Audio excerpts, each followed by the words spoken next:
But it's not just that. You also have generally the Trump administration's complete hostility towards anyone who acknowledges science and wants to have science, and the best science we have in the climate, the area of the climate crisis to be driving our policy. They're hostile to that. So let me walk you through a little case study of that. Trump administration has recently removed the chief scientist at NOAA, the nation's premier scientific agency, and has installed political appointees known not for scientific expertise, but for loyalty to Donald Trump. And here's how that looks in practice. So you have an individual named Mr. McLean. He had sent some of the new political appointees a message that asked them to acknowledge the agency's scientific integrity policy, which prohibits manipulating research or presenting ideologically driven findings. So as a result of just saying, hey, could you acknowledge this sort of thing? It's like how Brett, we get emails from Dave Kohler to acknowledge like new COVID like requirements for the studio. So he did that. And so one of the individuals, Dr. Noble, said respectfully, by what authority are you sending this to me? Mr. McLean answered that his role as acting chief scientist made him responsible for ensuring that the agency's rules on scientific integrity were followed. So that would be the authority as being the chief scientist. The following morning, Dr. Noble responded, you no longer serve as the acting chief scientist for NOAA. They've got a new one. Thank you for your service. So all the guy said was, can you acknowledge that we're supposed to let science drive our agency and not ideology? And he was fired, which does answer the question, just not in the right direction. It is clear what NOAA is going to be driven by going forward. So if that's what you want, in charge of agencies like NOAA, then let Donald Trump get elected for a second term. That should work well for the climate. It's so rough because he got fired because he sent an email saying, yeah, we're still science, right? We're still the science agency, we're still science. Dr. Noble, that is an insanely, like that's, I just wonder if I died a while ago and this has all been some kind of weird lost style projection of reality, or I hate it. I hate it so much. But yeah, I hate it too. Yeah, he just essentially, there was a doctor, once again, someone doing their job in science. This isn't someone who is like working in the, I don't know, some kind of like transportation sector saying, man, this mask thing, coronavirus, right? And they're like, no, we just watched a train go off the rails, go back to your job. This is part of my job. This is a central responsibility of mine. And I just forwarded a terms of service, and rather than click yes, you threw your computer out the window. Yeah, and by the way, we don't have time to get into it, but there was an executive order in the past week that changes some of basically the requirements before Donald Trump can dismiss a lot of different types of federal employees, and has made it effectively a lot easier to get rid of them without cause and replace them with political appointees that are chosen at will by the White House rather than through the normal in-agency process of vetting and all of that. So this like case study, hypothetically, you could see hundreds, thousands of cases like this going forward. And there's this change that they made that's going to remove protections for gray wolves. That's devastating. We unfortunately don't have time, but I think everybody is just so sick of all of these environmental regulations being wiped out. Donald Trump's no knowledge whatsoever approach to wildfires, the insane things he says about wind energy, his obvious climate denial, all of that is so frustrating that when the Biden campaign put out this ad, I thought, pretty wise. So take a look at this. All of this with the global warming and that, a lot of it's a hoax. It'll start getting cooler. You just watch. And I see again the forest fires are starting. I said, gotta clean your floors. I don't think science knows, basically. I'm an environmentalist. A lot of people don't understand that. I have done more.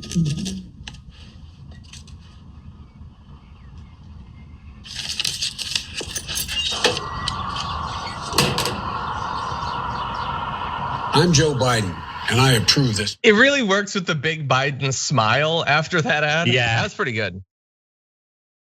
I had not seen that ad yet, and that ad is fantastic. I think it is wildly effective, and it is.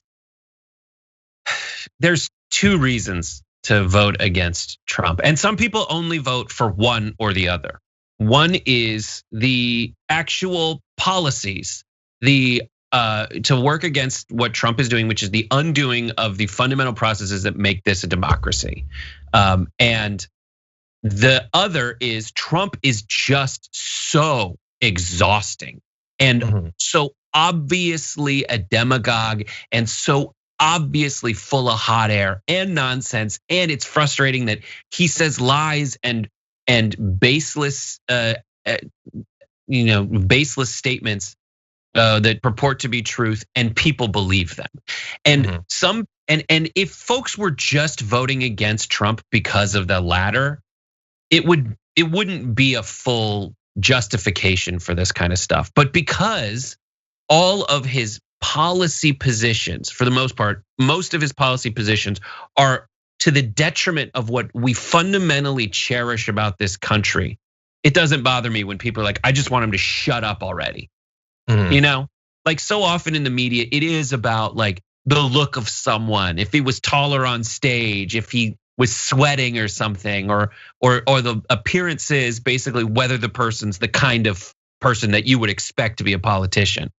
But and it makes me mad when people focus too much on that. But in this situation, like those things he was saying, those blowhard moments are so detrimental from a policy perspective to what America wants to be, that if you're just voting to shut him up, I'm fine with it. Yeah.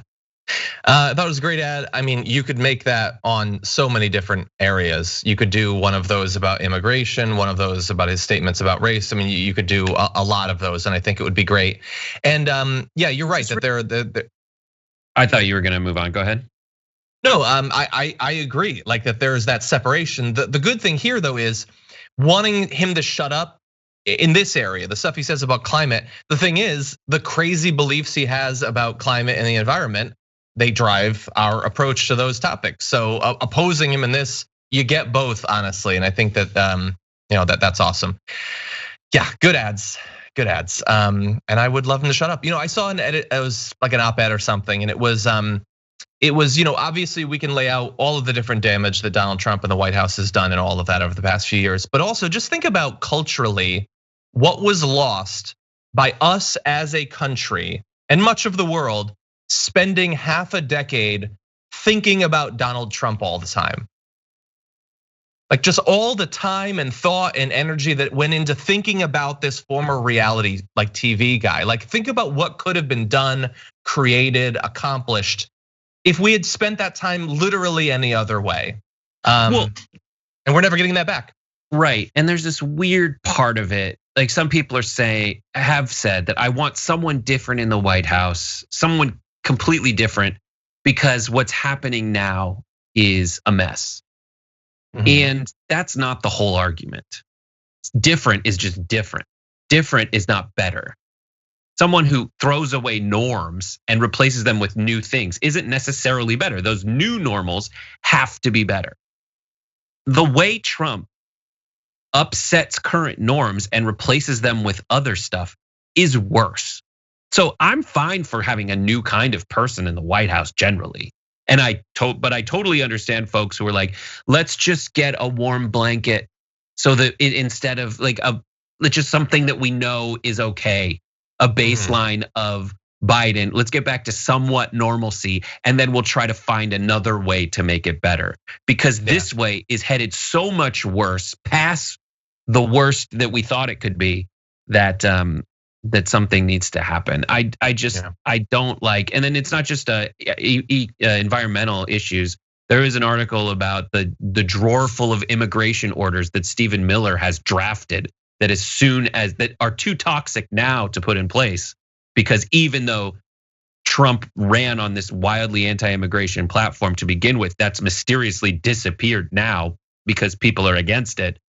That as soon as he gets his second term, and Miles Taylor also echoed this, as soon as he gets his second term, he's just gonna open that, sign it, and we're gonna be in this weird post-apocalyptic fascist state.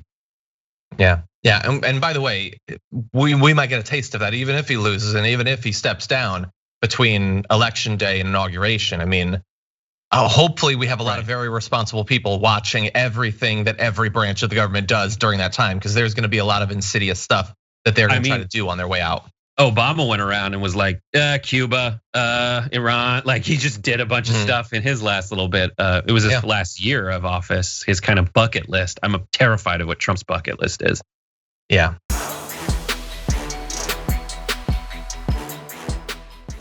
Check out the Damage Report podcast each day, wherever you get your podcasts, whether Pocket Casts or Stitcher or iTunes. You can join me as I give you the news and stories you want, with a range of co-hosts and interview guests jumping in on the fun each day. Again, that's the Damage Report, wherever you get your podcasts. And if you get them at iTunes, don't forget to rate and review. Sometimes I'll read them live on the show.